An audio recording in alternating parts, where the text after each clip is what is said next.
বলো এ কি আমি কোনোদিন এরকম দেখিনি তো। কি অনেকক্ষণ না ভিডিও আমি দেবো এই ভিডিওটা না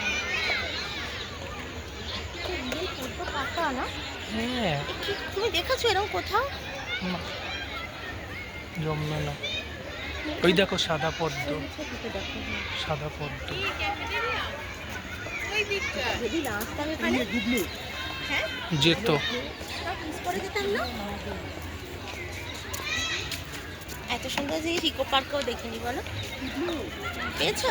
এটা হচ্ছে আসল রিয়েল জায়গা লক্ষ্য করতে আজকে ওনার দাঁড়াও হয়ে গেছে। বলছে না মা লক্ষ্মী কতক্ষণ করবো এটা? শ্রীলক্ষ্মী বসে আছে কি জানি দেখতে এসে এরকমই লাগলো আমার যাওয়ার মনে হচ্ছে না শ্রীলক্ষ্মী বসে আছে পুরো কতক্ষণ করবো? কতক্ষণ কতক্ষণ করছো? 1 মিনিট তার